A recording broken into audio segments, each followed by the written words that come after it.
Hello guys, അപ്പോൾ ഇന്നൊരു Friday ആണ് കേട്ടോ. അപ്പോൾ അടുക്കളയിൽ കയറിയപ്പോൾ ഒരു സൈഡിൽ ബീഫ് ഇങ്ങനെ അപ്പോൾ ബീഫ് കണ്ടപ്പോൾ എനിക്ക് കട്ട്ലേറ്റ് ഉണ്ടാക്കാൻ തോന്നി. അപ്പോൾ അതിനുള്ള സംഭവങ്ങളൊക്കെ റെഡിയാക്കിയിട്ടു. അതിൻ്റെ ഇടയിൽ സ്നോബി കണ്ടില്ലേ, സ്നോബിൻ്റെ ഇടയ്ക്ക് ഇങ്ങനത്തെ ഓരോന്നൊക്കെ കാണാം. പിന്നെ ഓരോ ഹേർട്ട് ഷേപ്പും റൗണ്ട് ഷേപ്പും ആയിട്ട് ഇങ്ങനെ കുറേ ഉണ്ടാക്കി. അങ്ങനെ കുറച്ച് അധികം ഉണ്ടാക്കി. പിന്നെ കേക്ക് ഉണ്ടാക്കാൻ തോന്നി. ട്രെസ്ലേച്ചേഴ്സിൽ ഏകദേശം അതേപോലെയൊക്കെ തന്നെ സാധനം ഉണ്ടാക്കാൻ തോന്നി. പിന്നെ വൈകുന്നേരം ആയപ്പോൾ കട്ട്ലേറ്റൊക്കെ കഴിച്ചു കേട്ടോ.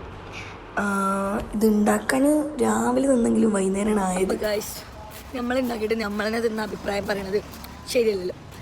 അപ്പോൾ നമുക്ക് ഉമ്മമാക്ക് കൊണ്ടുപോയി കൊടുക്കാൻ പോകും. ഡിസ്റ്റർബൻസ് നോക്കണ്ട, റോഡിൻ്റെ ഡിസ്റ്റർബൻസാണ് വണ്ടീൻ്റെ. നമുക്ക് ഉമ്മമാക്ക് കൊണ്ടുപോയി കൊടുത്തിട്ട് എങ്ങനെയുണ്ട് എന്ന് പറയാൻ പറയും. ഓക്കെ, പിന്നെ ഉമ്മമാടെ എത്തി ഉമ്മമാക്ക് കൊടുത്തിട്ട് ഉമ്മമാർക്ക് ഒരു ഹായ് പറയാൻ പറഞ്ഞാണ് കേട്ടോ ഇത് കാണുന്നത്. ഉമ്മമ്മ കൊടുത്ത് ഉമ്മമ്മ എന്താ സാധനം എന്നൊക്കെ നോക്കിയിട്ട് കഴിച്ച് നോക്കി. പിന്നെ അഭിപ്രായം കണ്ടോളൂ. ഉണ്ടോ എന്ത്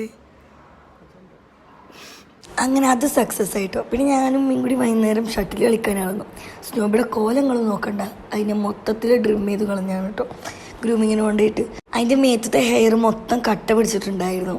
വേറെ വഴിയൊന്നുമില്ല, കളി തന്നെ വേണം. പിന്നെ ഒരു 7 മണിയൊക്കെ ആയപ്പോൾ ആ കേക്കും കൂടി തിന്നാളൊക്കെ സംഭവം സെറ്റ് ആയിട്ടുണ്ട് കേട്ടോ.